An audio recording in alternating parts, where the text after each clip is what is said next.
Thank you for inviting me to this fascinating conference. I'm really very honored to be invited. I was surprised when I got the message from Quotation. I was impressed. So thanks a lot. I feel extremely honored to be able to be here, and I hope to tell you something about my experience especially in Amazonia. I don't know if I'm the only one in the world who straddles both issues. I don't know. Anyway, I will compare language contact in the Arctic and in the Amazon. In fact, I will zoom in mostly on the Amazon, because that is what I suppose that people would like to hear. That is new information here, more or less, depending on what you've read, of course. And I will say something about the Arctic too. I will try to make a comparison. But of course, the people who really know about the Arctic languages are here, and I would love to talk with you also and to learn from you about language contact in the Arctic. Okay, the structure of my talk. I will talk a bit about geography, climate, very, very briefly. Then I will go on to sketching the language diversity in the Arctic and in the Amazon. Make a brief sketch. What are the characteristics of this language diversity? Then I will talk about language contact phenomena in the Amazon region, and then thereafter language contact phenomena more briefly in the Arctic, focusing on Eskimo languages more, and I will try to make a comparison there, and at the end I will say some things about the endangerment of indigenous languages in the region. Anyway, this is a map of the Amazon. Have a good look at it, because that's where most of my talk will take place. As you see, the Amazon it's one of the biggest rivers in the world. It's actually the biggest, but its tributary rivers are also among the biggest rivers in the world. It's just an immense river basin. The size of this region, people usually include the Orinoco Basin too, because of the similar biome, the biodiversity in those parts is almost the same. So the total size of this region is about 7 million square kilometers. I live and work in Belém, which is the city where my institute is, the Museu Parense Emílio Gilden, a research institute that looks at every aspect of the Amazon. Every aspect you can study scientifically on the Amazon. Biology, botany, archaeology, anthropology, linguistics, anything we study there. But my work, we at the end, I have few colleagues in linguistics. The most colleagues there are anthropologists, archaeologists. But I have a few colleagues, and we do a lot of field work. We all do a lot of field work, and especially in this region, in the southwest, because of its extreme linguistics diversity and the extremely poor state of description of the languages. So this is a region that I will refer to a lot also, southwestern Amazon. The headwaters of the Madeira River, Guapuré, Mamoré. So the definition of the Amazon region has to do with the climate and with its biodiversity, rainforest. That is sort of what defines, and the river basin, that's sort of what defines the Amazon region. Now the Arctic, you know it very well. It's defined, can be defined in different ways. It can be defined by a circle on the map, can be defined by a climate, the isotherm of 10 degrees. If you, and in other ways as well. Arctic languages are, of course, also spoken outside of this Arctic Circle. It's a bit bigger area. But if you look at the landmass, if you take out the water mass, look at the landmass only, within the circle, you have about the size of the Amazon. It's about. So that's a similarity between the Amazon and the Arctic. But it's in, it doesn't mean very much, of course. Okay, linguistic diversity. You can say the world has about 6,000-7,000 languages. Of those, 300 are presently spoken in the Amazon region. That looks like very many, but actually, before the Europeans arrived at that moment, some 500 years ago, you had more than 1,000 languages in the Amazon region. The Arctic, compared to the Amazon, you would think that is less. These numbers are very general. People say, well, there are 80 languages in the Arctic, or there are 400 languages in the Amazon. But this is just some random numbers. You would think there are few languages in the Arctic compared to the Amazon. However, if you look at genealogical diversity, the number of genealogical units, families, isolates, then the Amazon stands out as quite diverse, especially the numbers of isolates, 20 linguistic isolates in the Amazon region.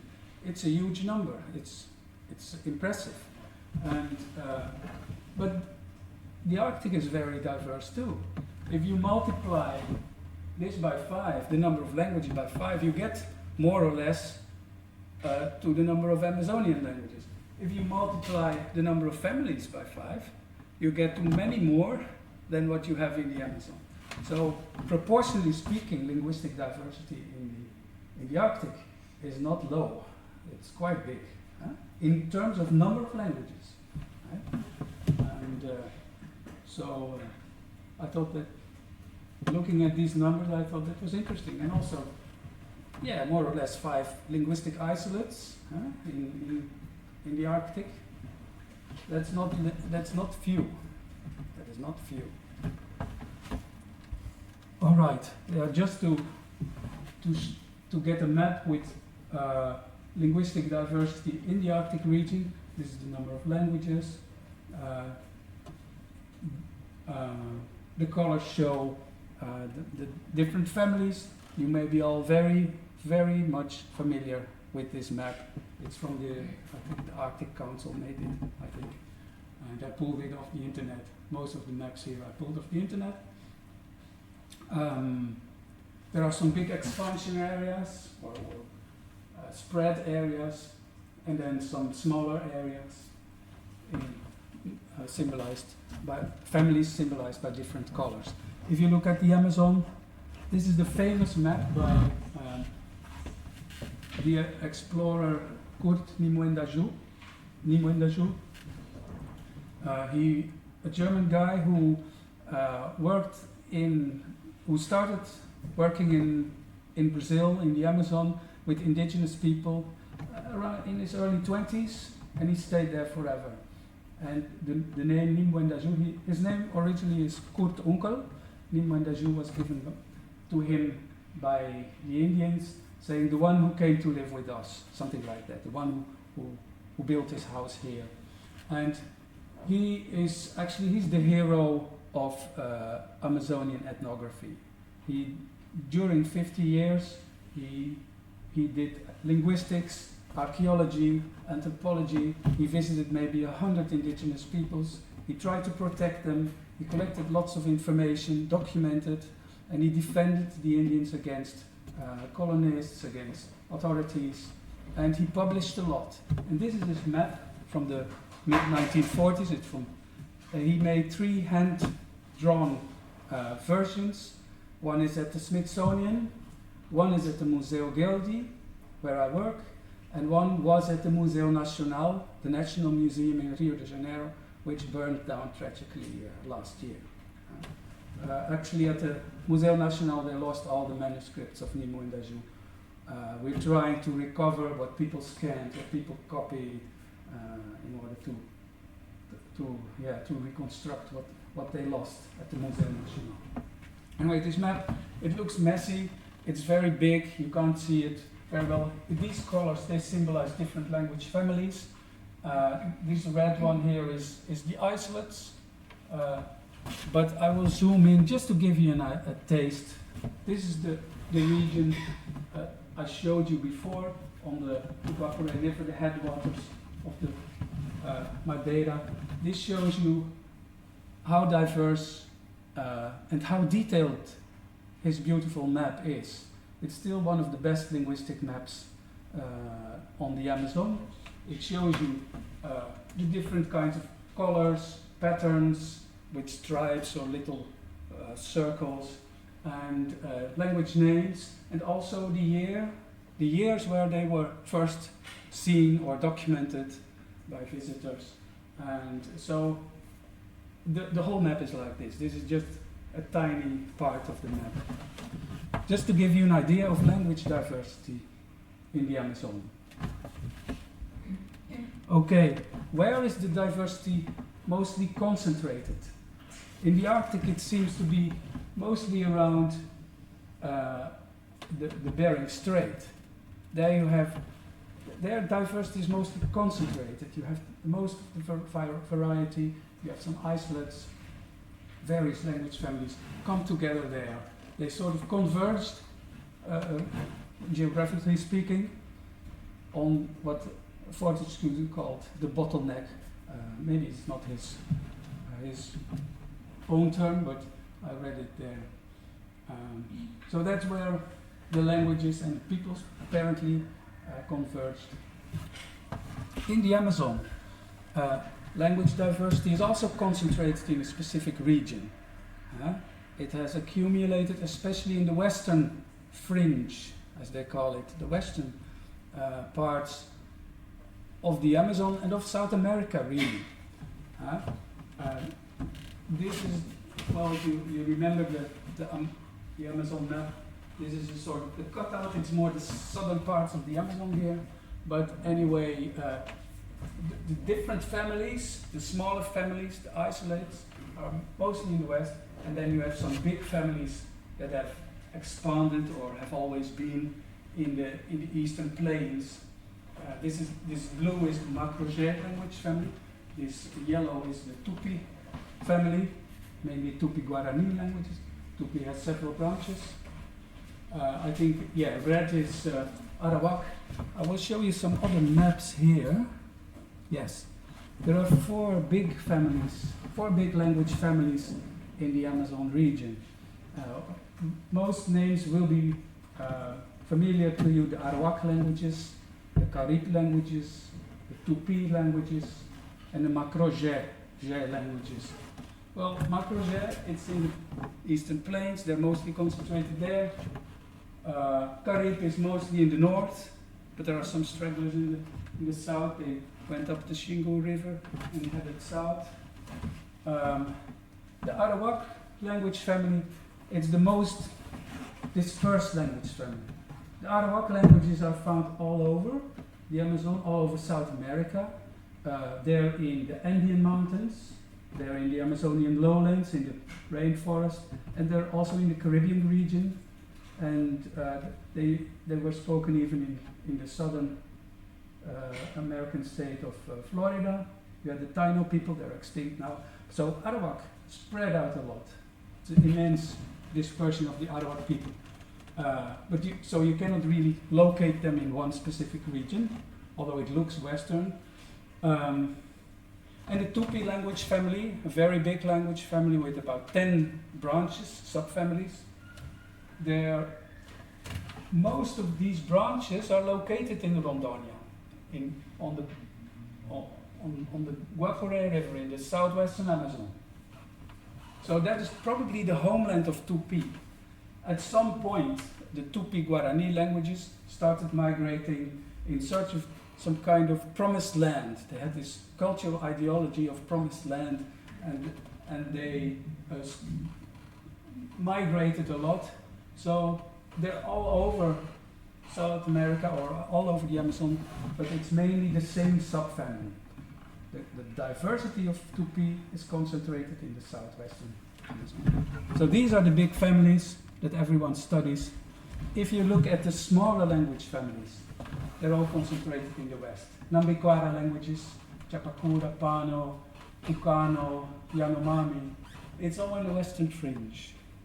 Also, isolates, many isolates, western fringe. There are a number of isolates here, but they're all extinct and they're undocumented, so we don't even really know whether they're isolates. But there is one isolate which is still alive, that's the Fulmio language in the northeast. Of course, the colonizers in the year 1500, they first started destroying the indigenous peoples in the east, and then only much later they arrived in the western parts of the continent. So a lot of the original diversity of the Amazon may have disappeared, but we hardly have any evidence for the eastern parts. Okay, and what is very interesting, there is a coincidence between biological diversity, especially in terms of plants, and language diversity. This map shows you the darker colors are higher plant diversity, and the dots, the black dots, are languages. So these are biologists actually who looked at language maps who did this, and it's a global tendency, a global trend, where high plant diversity is found, you will find high linguistic diversity. However, linguistic diversity in their perspective is number of languages, not number of genetic units, not number of families or isolates. It's number of languages. Well, there seems to be some correlation there. What it exactly is, what the correlation is, that's difficult to establish. All right, if you look at Amazonian and Arctic language diversity, I found some similarities and some differences. Yeah, there is a higher number of languages in the Amazon. Arctic languages are less numerous. High biodiversity versus a low biodiversity in the Arctic. A low biodiversity in the Amazon would not be possible.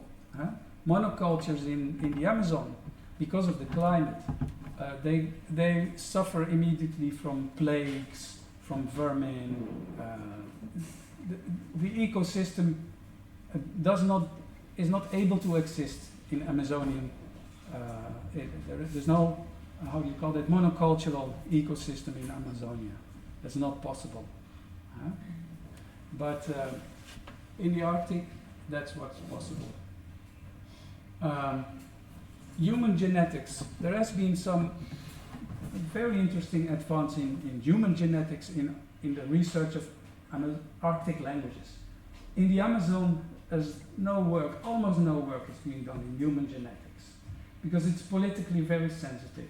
There's a hysterical idea that geneticists are trying to exploit the Indians, getting their blood, and I don't know, the authorities are very nervous about it. It's almost impossible to do human genetic research on indigenous peoples in the Amazon, especially in Brazil, but in other parts it's also difficult. So in that sense, Arctic research, like Bakendorf has done this, and some other people worked on the human genetics, has been quite productive, apparently. Similarities in both regions. Languages are highly endangered. Later I will show you some examples. Also, as I said, with regard to genealogical units, families and isolates, diversity level is similar. Yeah, the Arctic region is just quite much bigger than the Amazon, but still linguistic diversity in terms of genealogical units is high, just as high at least. And this may be a counter-evidence to this biocultural diversity idea, because that just counts numbers of languages and not numbers of families. Also, what is similar, the diversity of languages is concentrated in specific regions. Bering Strait, first western fringe of the Amazon, and then you have these expansion areas, also in the southern and in the western areas of the Arctic. Now, okay, yes, contact languages in Amazonia. There are only 2 Creole languages. Both of them are based on French. They're in the Guyanas, and in the Arctic, I think there are no Creole languages at all. There are some mixed languages in the Amazon. They're really in the periphery. Media Lengua and Kalawaya in the Andean mountains, the foothills of the Andes, and Island Carib is a language of the Caribbean islands. Pigeons, with respect to pigeons, Amazonia is remarkably poor. There are very few Pigeon languages that have been attested,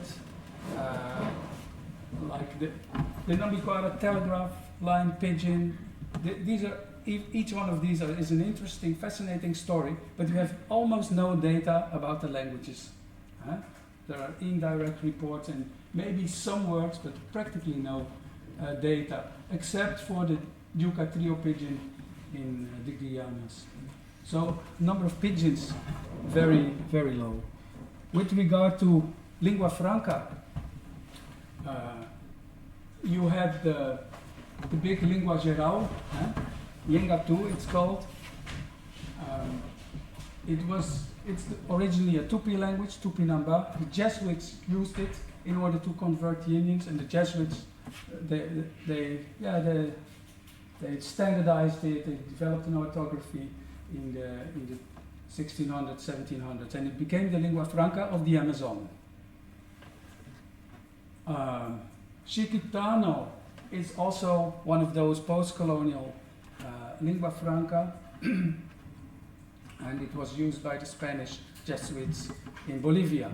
It's an isolated language, but in the end it came to be used among various groups because of the Jesuits concentrated them into so-called reducciones.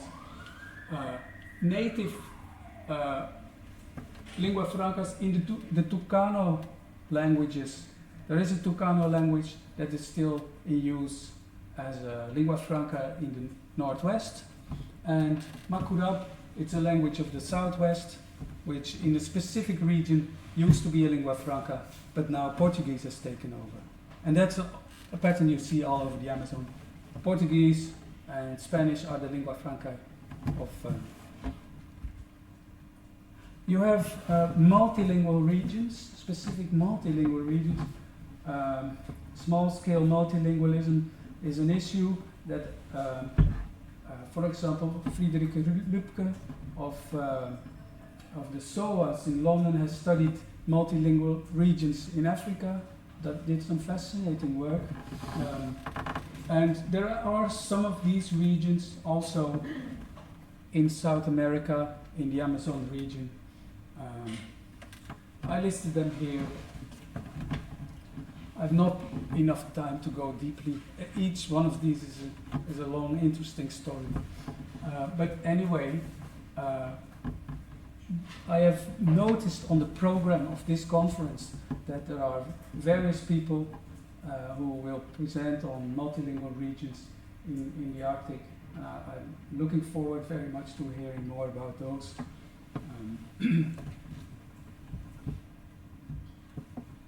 Yeah, it's a lot of text. And then linguistic areas. You have a number of linguistic areas. It's difficult to define linguistic areas. The most famous one is the Vaupes linguistic area, in the northwest of the Amazon. There are some other linguistic areas. The Upper Xingu linguistic area has been studied especially by Lucy Seki. Very interesting, but it's not a very clear and not a very old linguistic area. The Gran Chaco in the Bolivian plains, it's being studied now by Lyle Campbell and other people from Argentina, and especially from Argentina. So recently, people have recently started only on studying the Gran Chaco as a linguistic area. The Guapure-Mamre region, that's where my colleague Millie Krevis and I have worked on. We noticed, I studied linguistic isolates in this region. Most people study the big languages, big language families. It's interesting for historical linguistic comparison, etc. But I focused on the isolates because they were highly endangered, and it's very interesting because when you study an isolate language, you want to know, is it really an isolate? Are there no relationships with other languages? Is it maybe a very old member of a family and that you can't see that because time has passed, you can't see any similarities anymore? What can be discovered? So, looking at linguistic isolates, you see contact. You see contact all over the place. So that is how we came to study also the Guapure-Mamre region as a linguistic area. I will briefly talk about the Valpes because it's so famous and very well studied, and then I will show some items from the Guapure-Mamre region. Valpes is characterized, it's fascinating, by a culture of linguistic exogamy.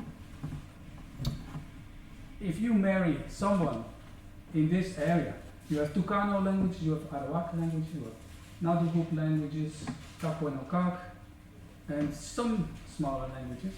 If you marry someone, you have to marry someone who doesn't speak the same language. People speak each other's language, but language is an identity marker. You cannot marry to someone who has the same native language, so to say, because that's almost like incest. So people tend to marry outside of the language group, and their children grow up bilingual or trilingual because the grandparents also were mixed, also married to different languages. So people grow up speaking 4 to 5 languages. It has led to intense contact, and since language is such an important marker of identity, ethnic identity, it stands out when you borrow lexemes, when you use borrowed words, loan words. So that is sort of frowned upon. You don't mix in words from the other language in your own language. You don't mix up the languages because that seems to say that you don't know how to use those languages. But also, code switching is not really done, especially within the sentence. You don't do code switching. However, grammatical features, if you borrow them, that's not so strongly noticed. It doesn't stand out that much. So that leads to a structural convergence in some cases, especially the Arawak language Tariana, who is in this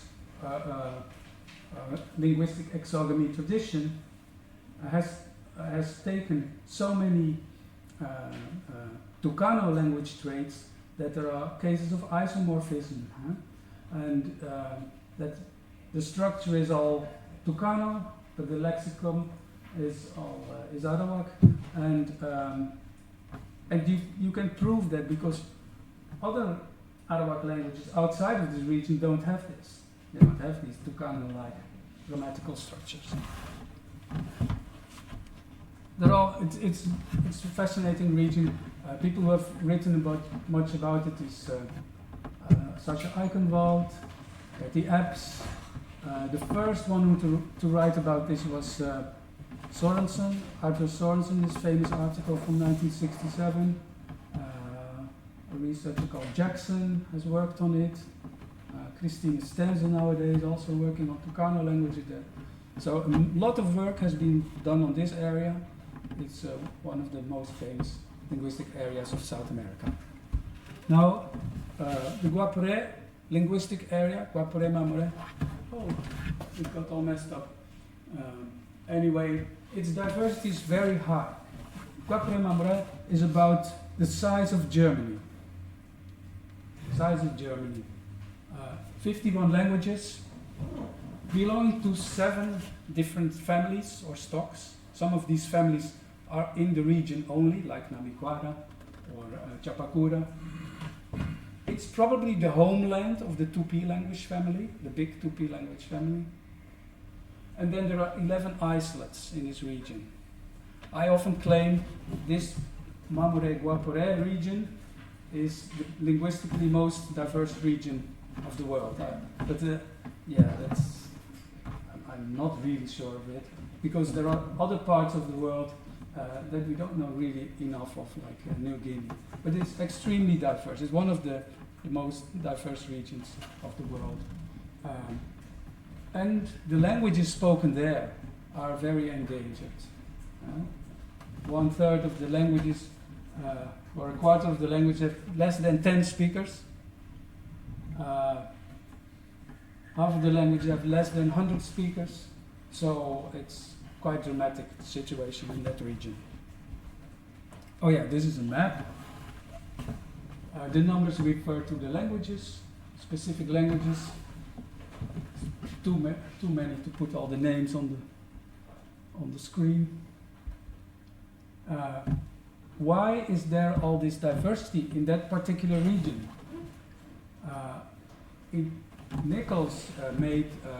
Joanna Nichols made this idea. She had this idea of spread zones versus residual zones, have refugium areas, etc. But there doesn't seem to be a reason why all this diversity concentrated in the Mamure Guapore region, because there is no specific mountain area, or there is no specific geographical or topological trait to that region why people would converge there. What is interesting in this region is that it's one of the first regions where specific domesticated crops were developed. Like manioc, which is also yuca. In Spanish it's called yuca. I will show you a picture soon. Peanuts and the peach palm, also called pupunha. They were first cultivated in this region. And then maize. The maize came from Central America about 8,000 years ago. It used to be a grass. The indigenous peoples cultivated it and created these big maize cobs. And it spread to the Andean Mountains about 6,000 years ago, came down to the Amazon, adapted to the climate. It's this whole work of adapting domesticated crops to different climate zones. Came to the Amazon about 4,000 years ago, and this is the region where it came. Just to show you the item, this is manioc. This is a tuber this size, more or less. You can eat it like potato. It's great stuff. Maize, you have all kinds of colors. Of course, the diversity is immense of all these crops. Peach palm is this. It's a fruit about this size, and you boil it with a little bit of salt. It's very nice. It's very nutritious. These crops, especially peanuts and manioc and peach palm, archaeologists and economic botanists have determined that this is the region where they came from. So peanuts are known all over the world, but they come from this area. And possibly, an idea of Danny Moore's is that this kind of good food around all of this possible good food sort of made it unnecessary to make war for survival. There was enough food, people could coexist peacefully, it led to economic stability. Maybe that is a reason why you have all this linguistic diversity. It's one of the possible factors that could help explain this diversity in this region. But it's difficult to know why, really. Anyway, the Mamoré-Guaporé region, it's divided. It's difficult to say it's a linguistic area. It has several sub-areas. It has a cultural division between the Bolivian cultures and the Brazilian cultures. Bolivian societies were stratified. They had huge earthworks for cultivation of crops, for fishing, and the Rondônia, the Brazilian side, in the state of Rondônia, there were smaller societies, more hunting and gathering, more semi-nomadic, different kinds of religion. So there is a cultural division. However, linguistic features have diffused all over this region. Some specific features have diffused widely, although it's not really easy to make a homogeneous part of the map, to sketch a homogeneous part of the map where all these features apply. Not at all, it's fragments all over the map.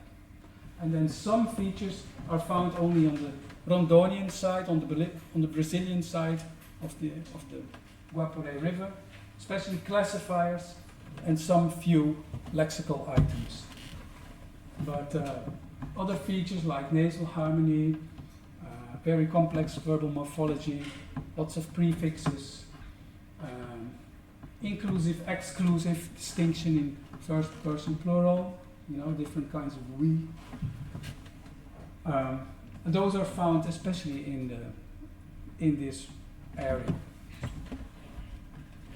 What's interesting and particular to the Guaporé-Mamoré area is that you don't have so many lexical words that have been borrowed by other languages.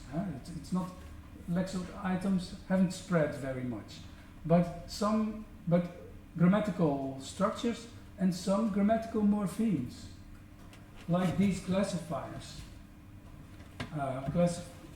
classifying nominal classifiers, who have spread across languages that belong to completely different families and include isolates. The classifier for liquid, classifier for powder, classifier for bone, for example. You find it in isolates, you find it in Nambiquara, you find it in Takana languages. So it's grammatical forms that are even distributed.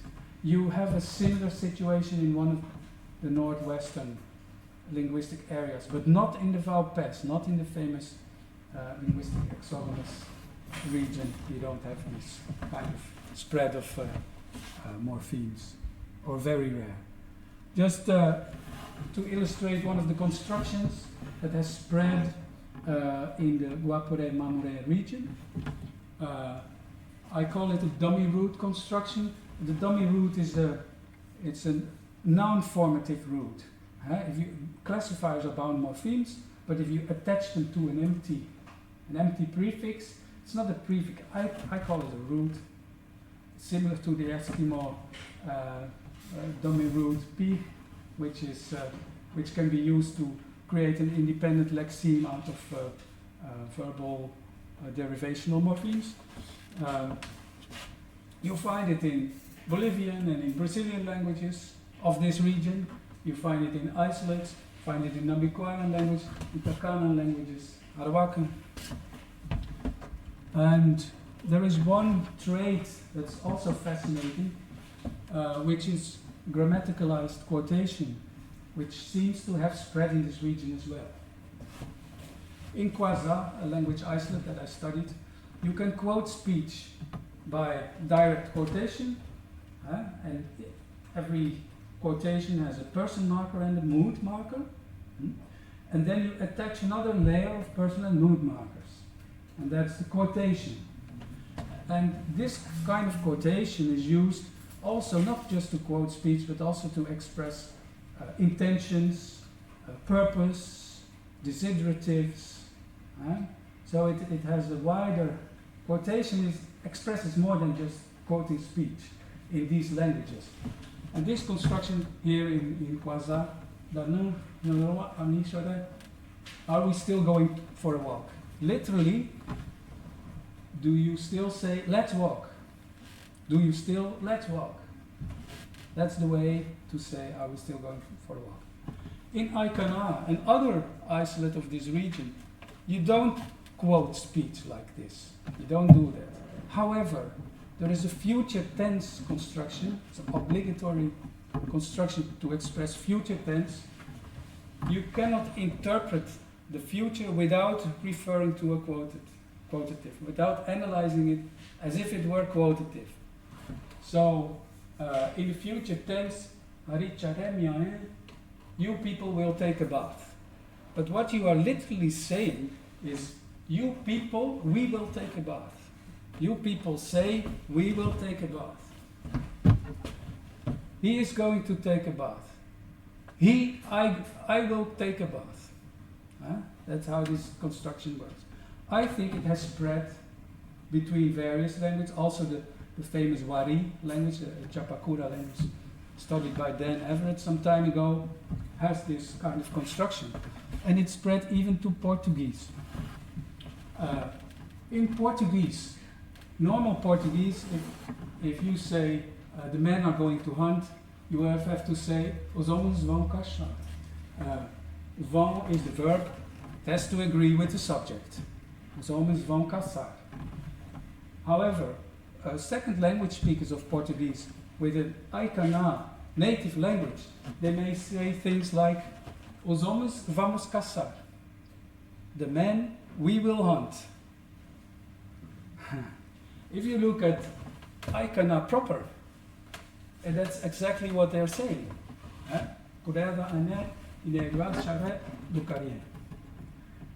men are going to hunt. The men, third person plural, we hunt, future.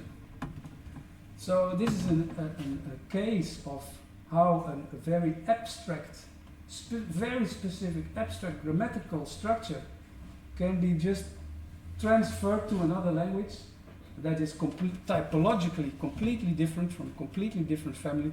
Portuguese and Aikana are just completely unrelated, very different kind of morphology, different kind of syntax, but it's the very same construction adopted there by second language speakers of Portuguese. So that I find this interesting because it shows you how how grammatical structures can easily spread aerially through language shift or second language learning. Okay, there are some continent-wide phenomena in the Amazon, like you have the famous wandelwörter. I found many, or several, let's not exaggerate, I found several, like the giant armadillo in the southern Amazon, in the northwestern Amazon, in the Orinoco region. You find similar lexical items, very similar lexical items. For being, also, for sieve. So, yeah, you could speculate why. Is there borrowing, or what kind of trade relations were there? The giant armadillo, could that be referring to this glyptodon from 10,000 years ago, this huge armadillo-sized beetle, Volkswagen Beetle? But the words are so similar, so that doesn't explain 10,000 years of time depth. You have some grammatical morphemes that also have spread very widely in the Amazon region, and even further. There is this applicative construction, like you see in the Quasa, it fell, a thing fell, huyaki. it fell with respect to him, or meaning in front of him or next to him. Huyataki. So you insert this derivational, or it's a valency changing morpheme, ta.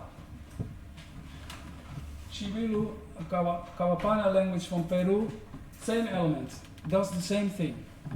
Mapuche, an Andean, southern cone Andean language, has a similar morpheme, tu, which does all kinds of valency-like tricks. If you look at this table, I don't know if it's visible from where you are, many languages in the northwest Amazon, in the southern Amazon, in Bolivian foothills, and even in the Andean mountains, have forms like ta, cha, chi, te, ete, tia, tu.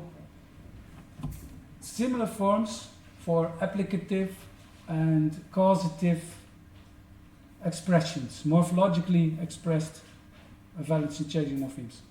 So, yeah, that I was surprised to find this. People have already noticed this before me, of course, but only for the northwestern Amazon. But I noticed that it's really all over the place.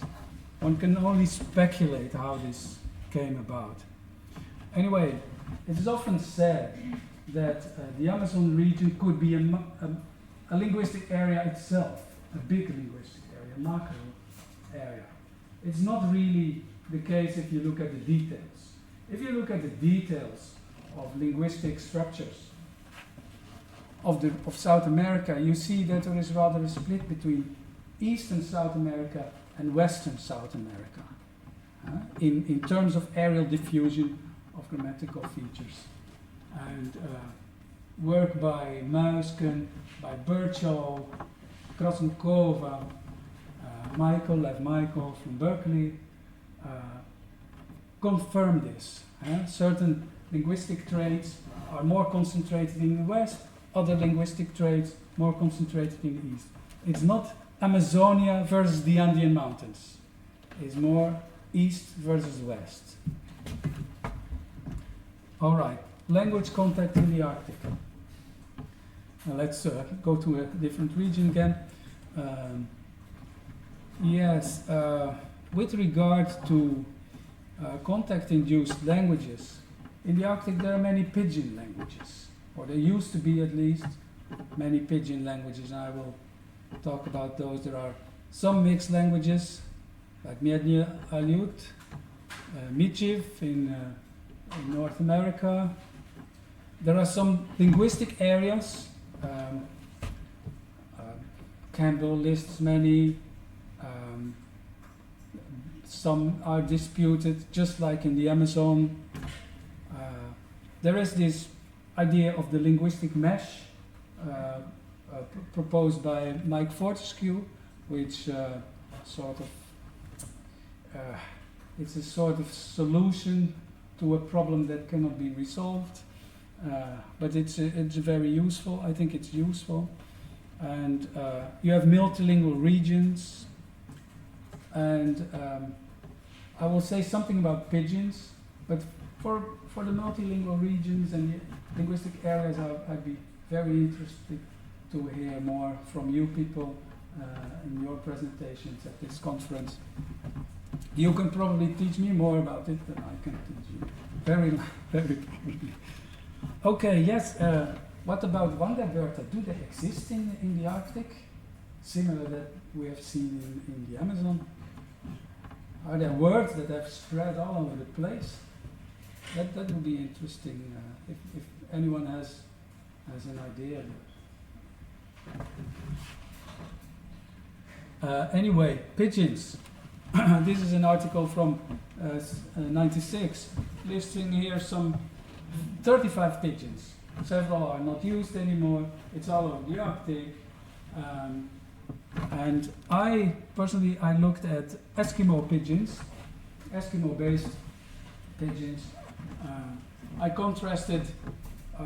I found things on contact varieties of remarks or small observations in travel journals about contact varieties of Eskimo in different travel journals, and I contrasted it with West Greenlandic, the language that I studied in Copenhagen for a year. And it is so clear that polysynthetic language, as a Pigeon, it becomes completely isolated. Isolating. A West Greenlander would never say wanga iklit okappo. It would be something completely different. But in the Pigeon, you can say that. Awanga ikbik okapto means I told you. But in Greenlandic, it would be completely incomprehensible. But it's a Pigeon. What is interesting for these Eskimo pigeons that I looked at, that whether you are looking at 17th century Greenland or 20th or 19th century Alaska, the same structures all over the region where Eskimo-based pigeons emerged. This the possessive expressions. There are other things, also other types of expressions that are very similar across pigeons and very different from Eskimo structures. And also, there are some lexical items in these pigeons that have spread enormously. The word kona for woman or wife, that's not an Eskimo word. It probably comes from Old Norse or from a Scandinavian language, but you find it from Greenland in the 17th century, all down to the west in Alaska. It's obviously related to the whaling tradition, but there are different whaling traditions throughout the times in different regions of the Arctic. And nevertheless, the pigeons are so similar all over the place through all this time, and even you have this lexical, some lexical items have spread. All right. Okay, if you compare Amazonian and Arctic language contact, pigeons are used to be very numerous in the Arctic. In the Amazon, we don't know. I've only found very few references to pigeon. It's very rare. So that I found that a remarkable difference between the Arctic and the Amazon. No pigeon languages in the Amazon. Yeah, there are some mixed languages. That's a similarity. There are various linguistic areas. Foreigner talk. Yeah, do indigenous people like to do they adapt their language when they talk to strangers? Yeah, you have seen that in the Arctic. You see it also a bit in the Amazon, but I haven't really studied the phenomenon. Multilingualism, that's common. Creoles, in the Arctic you don't have any Creoles, do you? I haven't heard of any Creole languages in the Arctic. Mixed languages, yes.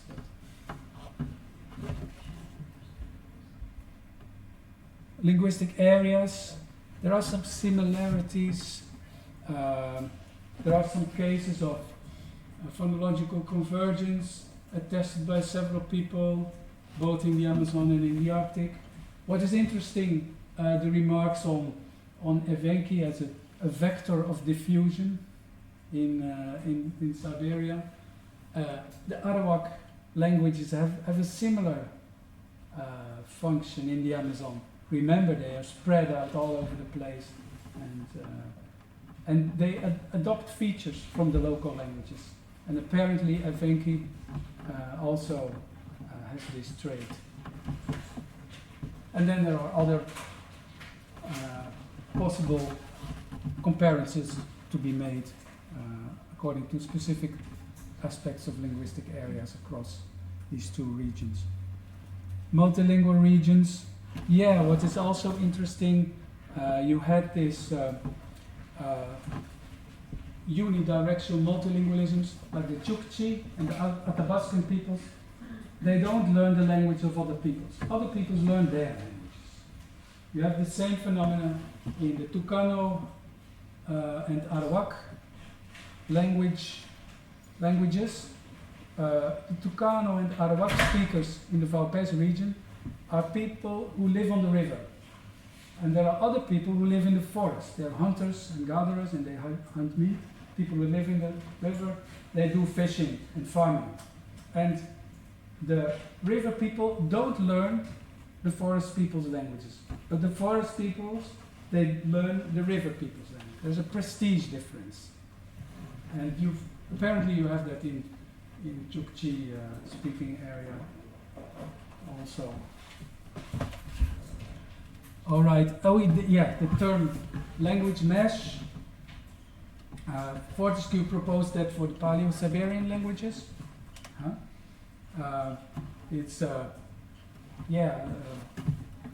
Languages are relatively similar and have that may be due to aerial influence or to very old genetic connections.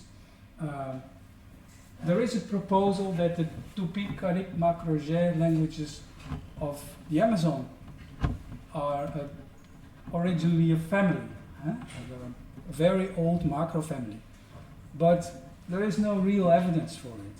There are some things that may point to that, and it's probably impossible to go much deeper into them. So perhaps that's what the term linguistic mesh could be used for in the Amazon region. It may be a useful term. I think Mike Fortescue talked about this the last conference 2 years ago. Yeah, pity I couldn't be there because I would have loved to hear more about it. And also about your ideas about this concept. What do you think of Fortescue's idea? Okay, by way of conclusion, I think that Arctic research into language relations, separating genealogical signals from contact signals, has a longer history and is more advanced than similar research in the Amazon region.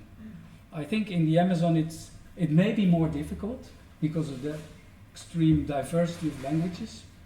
It may be very difficult. Also, what is difficult in the Amazon is human genetic research, which is almost impossible, as I explained.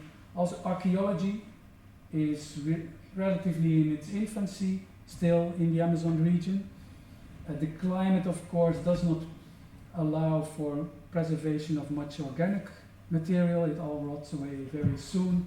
And in the Arctic, you have more chance of archaeological material surviving, which may help to resolve linguistic puzzles.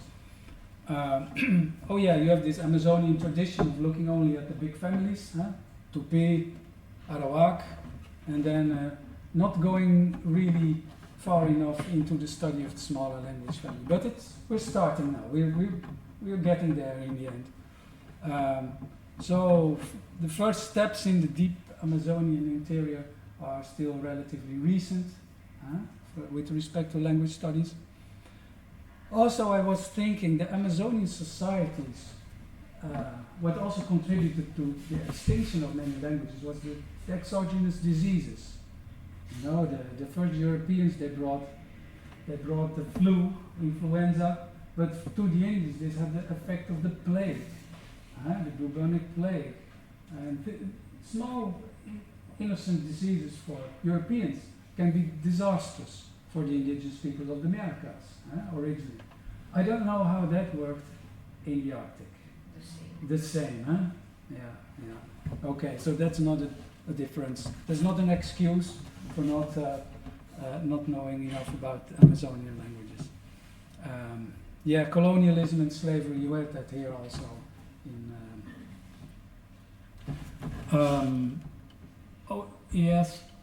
Just a little bit about diversity, language diversity. This is an example of Rondonia, the federal state of Rondonia, which is one part of the Mamure-Guapore linguistic area. This is the language diversity of this region. It's about the size of England, Rondonia, size of England. 25 languages, more or less. 5 different language families, Chapakura, Macrogé, Nambiquara, Pano, and all these Tupi languages. from different branches, and then there are 3 isolates. I mean, if you look at the population numbers, they're already low. Speaker numbers are even lower. People often mix those, but if you really look well at the speaker numbers, if you know you count them sometimes on your own hand. A third of the languages has less than 10 speakers. Why? How? Come? Well, if you look at this slide, you can tell from space why these languages are dying out. If an alien would come from Mars, he would just look at the map 1,000 kilometers above Earth, and he would say, oh yeah, that's why the languages are dying out there, because these are the indigenous reserves where the Indians have been concentrated. Their lands are being taken for pastures, for cattle ranching, for soy planting, and over the years, 40 years ago, this whole region used to be green. Now the locations where the Indians are put, where they collected indigenous reserves, they have a formal status. They are in the notary offices. Their limitations are defined, and these are on the official maps of the government. You find these areas where the indigenous people live. Nowadays, they stand out on the satellite pictures because all the forest surrounding it is being destroyed, and that shows you what is causing the damage to the indigenous cultures. And it's all over. This Rondônia is particularly dramatic, but in the south of the state of Pará, this is also on the increase. And this year, the news about fires in the Amazon has been all over the world. The region is, it's still under attack, even though we know the consequences. So this is why this is one of the most important factors. If you want to protect the indigenous languages, you have to protect the lands of the people. You have to respect their societies, their different ways of living, and you have to respect their languages.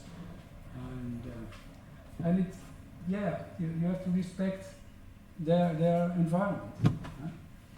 So, this is just some observations.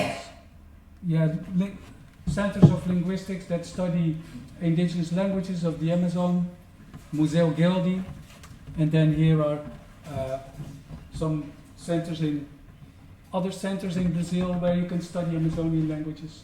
And abroad you have University of Lyon, you have University of California at Berkeley, Texas, Patty Epps in Texas, you have the National University of Columbia. That's where you can study and work. And a lot of work still needs to be done on Amazonian languages. So, spasiba.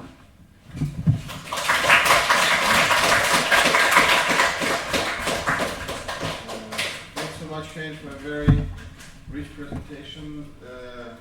We basically exhausted all the time, but let's take a few minutes for questions and discussion. Please. Can you kind of put together for me this gap in understanding between the big amount, huge amount of pigeons in Arctic regions? I actually wasn't even aware of how many of them until I saw it. And the fact, which you also put on the slide, and that I can, of course, agree easily, that people often learn each other's languages, and that people speak 3 or 4 more languages. Multilingualism is a norm, because somehow these 2 ideas, that if there is a lot of multilingualism, there will be probably less pigeons within the same linguistic area. Yes. But here you have both many pigeons and a lot of multilingualism. I think that probably much of it has to do with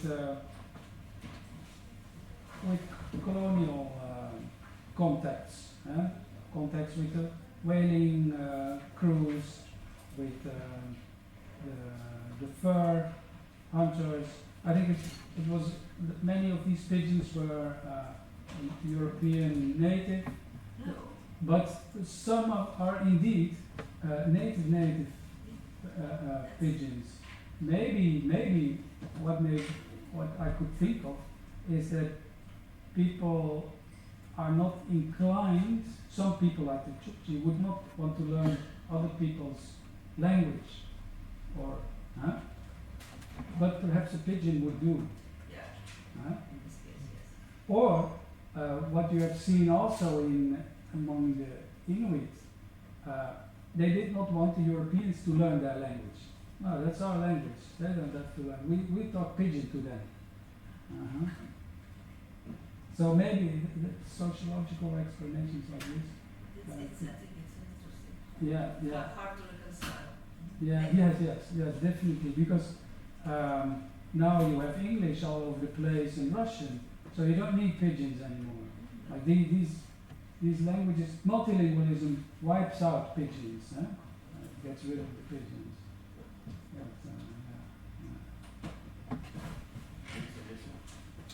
When you say about these 35 pigeons, and then you give some example of noun phrase, but then these are kind of pigeons from different timelines. Yeah. So it does not mean that these 35 were all at the same time. Kind of there was one pigeon, one area, I know. and then different pigeons were used in the same area, but they kind of changed every 50 years or what.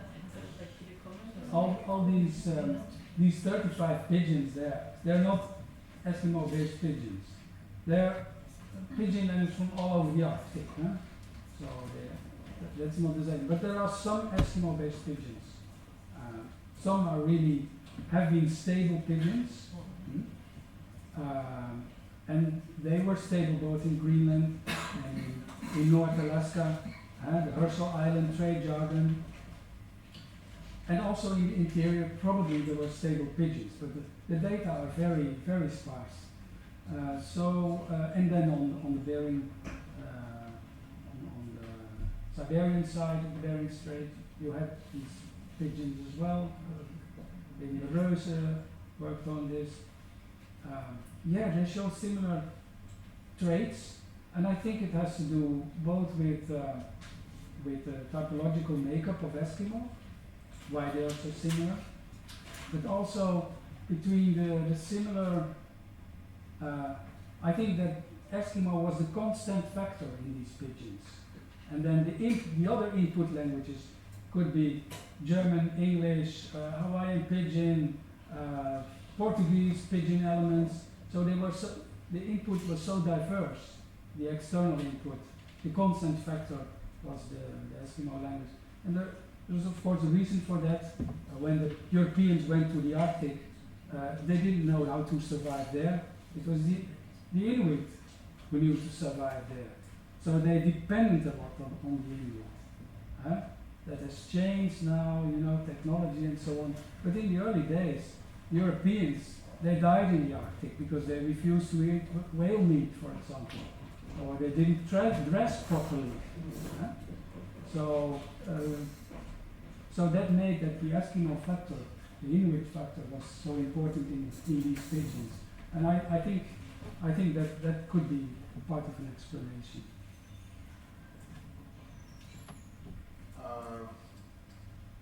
Let me ask one question.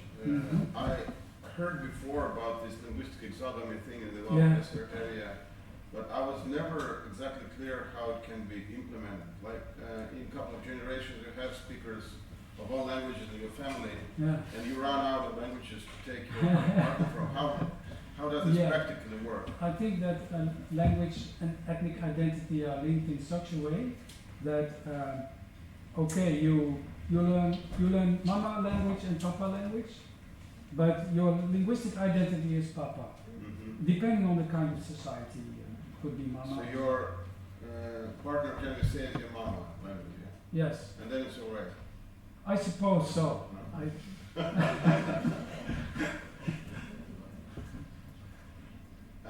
And my other question is about this notion of Wanderwörter that you mentioned. I guess I heard this term before, but I haven't thought of it for a while. And do you think these are kind of words that can be borrowed without bilingualism?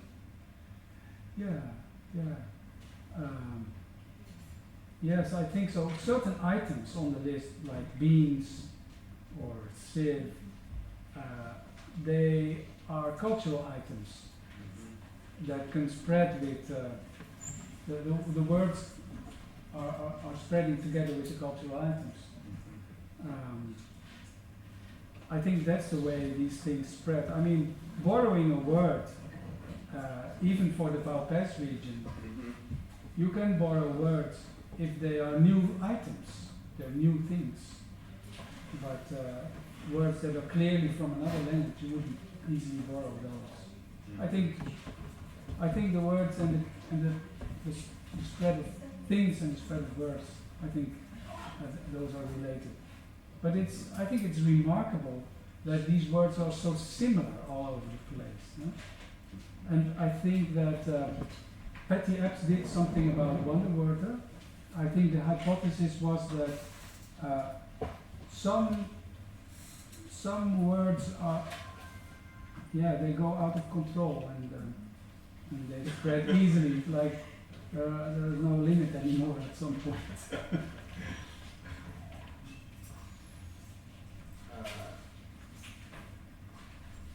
I was thinking one more similarity between these two areas. Probably you can say that both areas have small ethnic groups, as opposed to some other parts of the world, like I don't know, Mesoamerica and Andes and Africa, India. So otherwise the situation is very different, but I understand Amazonian groups have been traditionally pretty small. Yes. Is it correct? Yes. There have been many trade relations between the groups. I think also these Wonderwörter point to that. People have traveled a lot, especially the Tupi peoples. You can see that even though you have this very dense forest region, people know very well how to travel in that region. But the groups were small indeed. I found it interesting to read about the Arctic that even in spite of the distance and the small groups, that mobility helped to stay in touch, to contact. People were highly mobile. And I was wondering, the people in the Amazon have been mobile like that too? I'm still wondering about it. But apparently they have been relatively mobile. Okay, I suppose you have a question. Okay, last question. I have a question on those classifiers. As far as I have understood, they are common for several different language families. Yes. Several language families have classifier systems. The structures in which they are used are similar, and then in some cases even the morphemes themselves, which is not very useful, which is not very usual. It's not very common for this to happen, but it happens in the Mamoré-Guapore region, and it happens in the Putumayo-Caquetá region, the area of the people of the center, as Frank Seifert calls them. There you also find the diffusion of bound morphemes, some bound morphemes. Because I saw that they share not only the system itself, but the material. Yeah. But not the lexemes, the grammatical morphemes, not the lexical morphemes. Or only some grammatical morphemes.